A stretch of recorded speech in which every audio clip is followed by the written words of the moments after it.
What's up, guys? Barry Gaming here, back with some more Idle Heroes, and today we are doing an account tune-up on iOS 12.53, I believe, for Andrei, one of our warriors. Yeah, we're on iOS. You can tell because of the color of the dragon and everything, just like a little different. It's pretty much what it happens when it goes through a capture card. But we do have a mid-game account here, doing a lot of smart things. A lot of smart things. The Penny with the Emilys, the Valentinos. All looks good so far. I like the look of this. We were actually looking slightly on this server a little bit before we started. It's about 4 months old, and there's a team with full E5s after like 4 months. What the H? What is going on there? But yeah, okay. Anyway, let's jump into it. We have a Garuda set up on this account.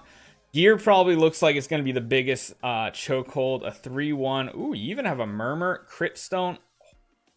You're actually ready to go for some from some Sealand. Do you want me to do some attempts there, Andrei? I think we could do that. Garuda, I have seen a lot of people doing speed on the Garudas. Again, the stone, not optimal, but until it's, you know, higher levels, doesn't really matter.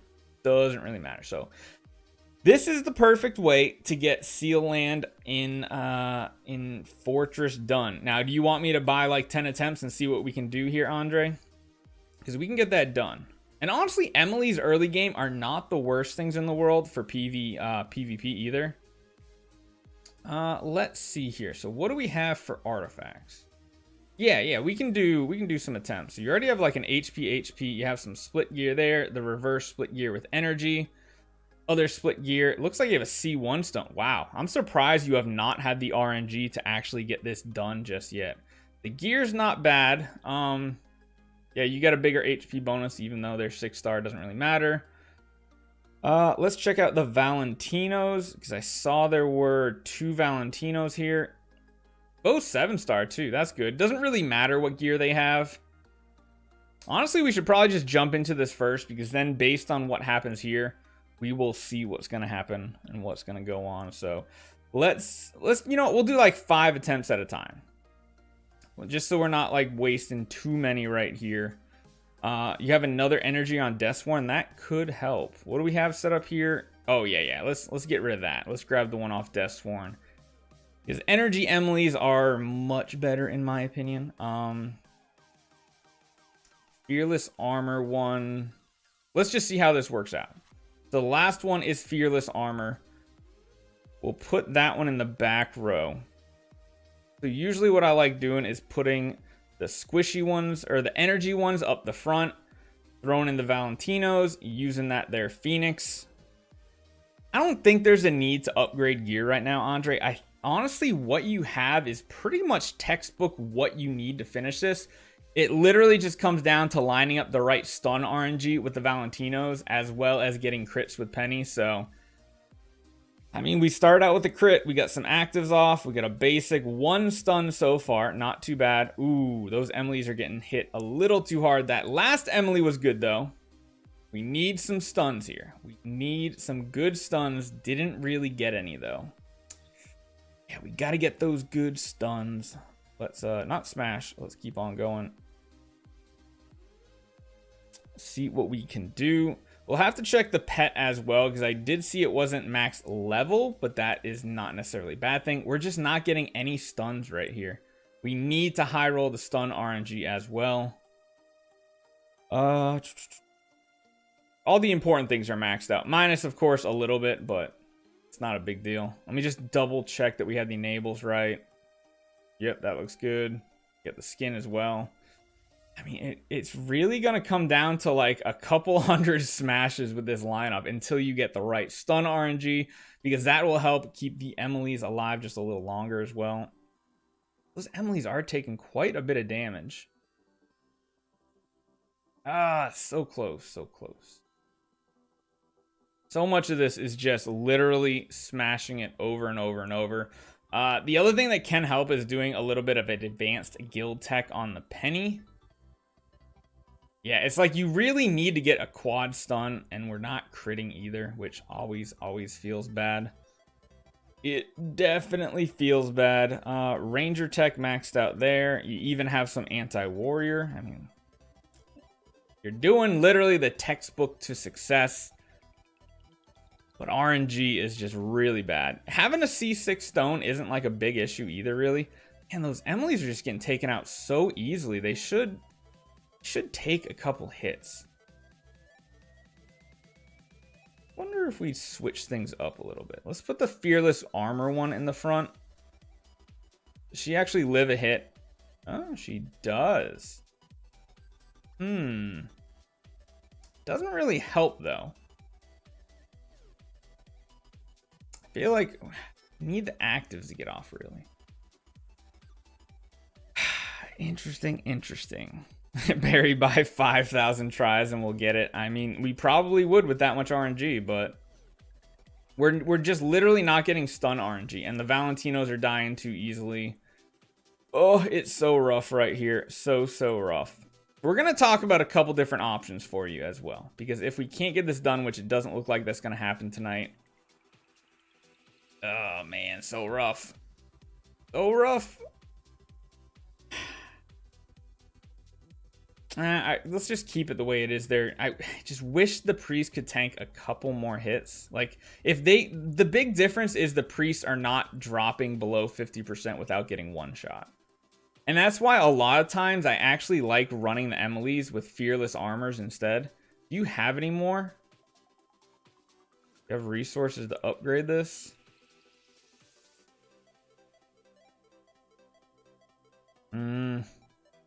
We'll hold off for now. I kind of like the ones, honestly, I kind of like the ones that are fearless armor runs better. It's just we're not getting stuns. All of it comes down to the Valentino stuns. Because if you can get a bunch of stuns in the first round off, you can essentially just get another round of stuns from the Valentinos as well. We really just need damage reduce on that first slot right there. That was really good. Not enough stuns though. Oh, that was so close. Honestly, if you just leave it like this, eventually you'll get some good RNG. But the big thing is, and a lot of people don't realize, is the Valentinos have a chance to stun when somebody uses their active ability. So you kind of want to get a couple stuns in round one from those two Emilys that use their actives. But again, I mean, you guys have you've seen us do this so many times on our channel. Like, it just is very highly RNG dependent, because you're like, I'll do one more, just one last one. I don't want to spend any more gems. But yeah, I mean, Andrei, if you just leave it as is and smash away, you'll get it eventually. That was a really good one right there. Get some stuns. Come on. Oh, really? We didn't get a single stun right there. If we would have got stuns, that would have been one right there. But so, since we don't have Sealand 20 done just yet, have a good one, Toffee, man. Have a good night. So there are a couple options. You were talking about you have all the copies you need, I believe, for Sherlock. Yep, to swap out the penny.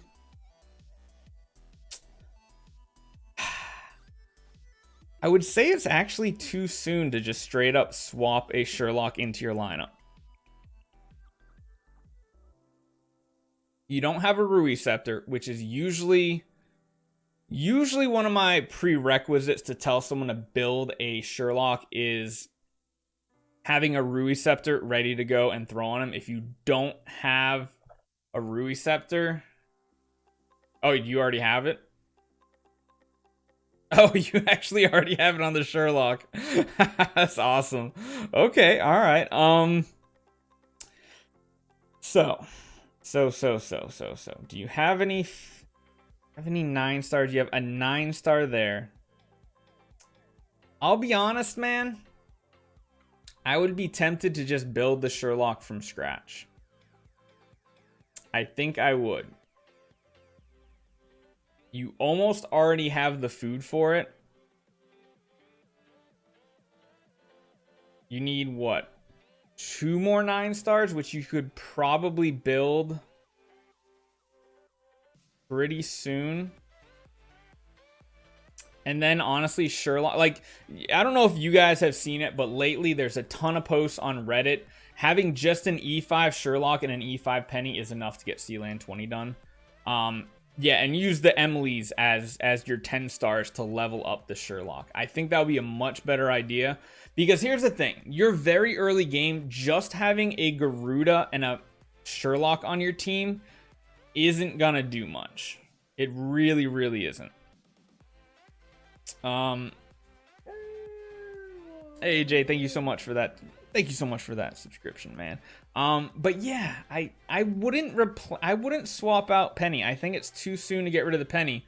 Plus, yes, Sherlock can get you to death 1 pretty easily, but having that Penny plus that Sherlock is a good start on working towards going up through death to death 50 as well. Penny's a great burst hero. Sherlock's a great all-arounder. You did mention you want to build Russell down the road as well, or a carry. Those are also 2 other heroes that can work well in Aspen Dungeon. But yeah, I feel like Penny is going to be, if you lose Penny in PvP, you're going to lose too much of your damage. Way too much of your damage. I imagine you usually run her with the Echo of Death for PvP. After the Sherlock, what should I focus on? Honestly, it's a good time to... Here's what I'm going to say. It's a good time to start on a lighter dark, so long as you are not profit orbing in light and dark. It looks like you're in a better situation to actually level up a carry. Yeah, and I mean, you already have a Garuda for PvE. You have the carries, it looks like, right? Let me see. You got 1, 2, 3, 4, 5. You need 4 more. Yeah, you already have the carries. I would save relics. Keep on saving. No purple, lighter dark do not show up on the Super Wishing Fountain. Plus, you have the 6-star dark puppets as well. I think that's what I would do. I would probably pick the carry to be your next one, and then swap over to Russell so long as you have the light food. Now, this is something I want to tell everybody. Everybody's watching, everybody's listening, everybody's here in live chat. An account like this, a lot of people would be tempted to start using their profit orbs in light and dark. Don't do it. Don't do it. Your account doesn't need copies. It doesn't really need the light or dark food because of the puppets nowadays. What these accounts need are food. It needs 9-star and 10 stars because, as you see, he's got copies, he's got relics. There's zero need or purpose to go into light and dark at all. The only time you go into light and dark is when you have the 9 copies already of a hero you want to build, and you need to get that light or dark hero to 10-star to then build up. Once you get to 10-star as well, you then use all your profit orbs in your normal factions, because normal factions give like 4 times more food than light and dark. And plus, light and dark you don't use for fodder, you use it to build light and dark heroes. You don't want it to build 9 stars that you're going to feed off. So definitely stay away from light and dark on an account like this for a long time, because nowadays with Celestial Island, as you see, you're getting light puppets, you're getting dark puppets. You're not going to need the food from them. Yeah, it's fun to hunt those copies, but it's just not worth it. So yeah, I think I would build the Sherlock from scratch. Honestly, if you can get that Sherlock to like E2, you might be able to do Sealand 20 with the E2, the 3 Emilys, and the Penny before you even have enough food to like, or resources to bring him all the way up to E5. Again, E5 with an E5 Penny should be able to clear it just fine. Nice and easy. Move over to the carry project after that, since you have the dummies for it. I think you have the food for it. Yeah, it looks like you have the food to build the carry next. You have some, yeah, you got a bunch of dark spirits in here, so that's good as well. And then probably transition into maybe building either a Drake or a Russell would work really good for this account. Russell would be amazing for Aspen Dungeon as well. But honestly, the Penny alone can get you to Aspen Death 1. It does take some RNG sometimes, but having the Sherlock there as well would be insurance essentially. Where should I profit orb for Black Friday? It's kind of too early to say, honestly. You don't know what heroes are going to be out. Honestly, and this is probably my most popular answer, is use as many profit orbs in each faction of the regular 4 that you need to make a 9-star puppet or 9-star dummy, whatever, food hero in that faction, and then you swap for the copies that you want. Too many people invest too many profit orbs just in one faction, and a lot of times they cannot build all of those right away, and it slows you down because you have all this 4-star income blocked up in one faction instead of spreading it out to the others and having like next to no food left over in any of the factions. So I mean, let me know when the time comes. We'll talk about it for sure, but right now it's too early. We don't know what the new Void mode is going to do to the game either, so it's kind of like a wait and see type thing. As far as broken spaces go, I know you said that was another issue. So you are on 6. It's a tough one.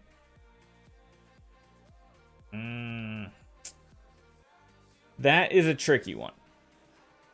Carry will help. Sherlock will not help whatsoever. If you... This one's difficult because in reality, you have the Heart Watcher. You have the Drake, but the Drake's not going to live. You need a healer. You need someone like a Belrain or an Amon-Ra or an Olivia. You really need someone like that to help keep your team alive because Penny and Garuda don't do the best jobs by themselves. Having a healer is actually a very big deal. I don't think you have any Ignis copies, right? You didn't go in for those Ignis. It doesn't look like. I mean, finishing broken spaces is going to be a difficult thing on this account right here. Especially in 7, because 7 has so much burst damage. That's where usually an Amon-Ra is huge, and why a lot of people still haven't foddered away their last Amon-Ra. Because you're not building towards a Delacium army, so you're not going to be able to replicate those debuffs. I mean, you could focus on a Belrain instead of the Russell. So I would consider building Sherlock and then choosing one of 2 things. After Sherlock, decide if you want to focus on PvE first in broken spaces, or if you want to start building dark heroes like carries for PvP. I think that's going to be the big decision for you, and that's something you need to decide what you want to do. Do you want to be stronger in PvP, or do you want to be able to finally finish broken spaces? If you want to be able to finish broken spaces in a decent amount of completion tickets, Belrain is probably a good one to go for. I did see you have 2 here. Oh, you got 5 more. So you only need 2 more copies. You're going to get 1 from here. Yeah, because you're not going to have to spend it. You're going to get more resources. Yeah, exactly. You're going to get more PvE resources to build more heroes faster. Yeah. I think I don't know if you guys in chat agree, but I think a Belrain after the Sherlock sounds good. Unless, no, yeah, because if you use the Emily's for food, then yeah, it completely shuts you down as far as Fortress Sealand goes. Yeah, because honestly, Belrain is probably one of the best picks as your first light hero, just overall. Because at that point, you'd have your Heart Watcher, your Belrain, your Carry, Garuda, Penny, and a Deathsworn. Yeah, that's a solid lineup. Because the one thing people don't realize is if you do build an E5 carry as well, carry does amazing in broken spaces. Even this 6-star right here. Like, you don't even have to build up your main one yet. If you use carry, she'll keep reviving. But the big thing is, she will lower out the damage output of the broken spaces bosses by so much. There's a bunch of videos on the channel. If you guys are watching this, go look back at some of our broken spaces videos. I think there's one we specifically highlight what carry does, even as like a 5-star. Her basic attack guaranteeing draining all that energy is so huge for survivability on early accounts. So Like, what do you think about a lineup? What I have to finish it.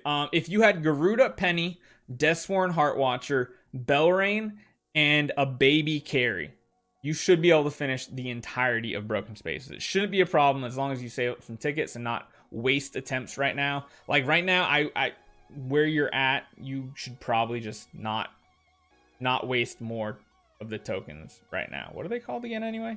Challenge badges. I wouldn't probably invest any more in it this month. Heartwatcher at 9-star should be fine. I mean, eventually you can bring her to 10-star. I wouldn't bring her up any higher. I don't like bringing Heartwatcher to E3 until you're like endgame. A 10-star or a 9-star, it'll do fine. She'll die, of course, but she'll get some marks off enough to make it worthwhile. So I think that's a good game plan there. Because the Drake, you're not going to want to use the Drake in Broken Spaces 5, 6, or 7. You can use Drake in the earlier ones, though. That's for sure. But yeah, if you want to focus on a team of Garuda, Penny, Deathsworn, Heartwatcher, and then this little baby carry here is enough. Because all you're doing for is the basic attack right there. Draining energy. It is amazing. And then, of course, work on the Belrain next after the Sherlock. And honestly, Belrain is going to help you out a ton in PvP as well. So I think that pretty much covers everything. Do you have any other questions? I don't think there's really, I mean, Shadow and Abyss are pretty much straight food. Forest, it looks like you're just working on building up a Rosa for food. Should I E5? Should I E5 what, Andrei? Overall, I mean, yeah, you're investing in stats, which is good. That's good. You get the one. The E5 Belrain. You could hold her at E3 if you want to. Me personally, I would try to probably E5 her. I think I would just E5 her. The amount of healing output she has at E5, just crazy, crazy strong. Plus, Unbending Will is nice to have as well. So, yeah, I think that should do good. So, we'll follow up because this one's a nice. I always like the mid-game accounts. There's so many things you can do, so many different paths you can take to finish what your goals are. But I think that's a really good game plan. So if you have any other questions, definitely let me know. But I think you are set up for a good path. Let me know when Black Friday comes around again too, because we will take a look. And maybe we'll do your profit orbs too on stream and then kind of do like a mini tune-up. We'll see. But hopefully you guys enjoy this one. Hopefully you can learn something from it as well. And I'll see you guys next time.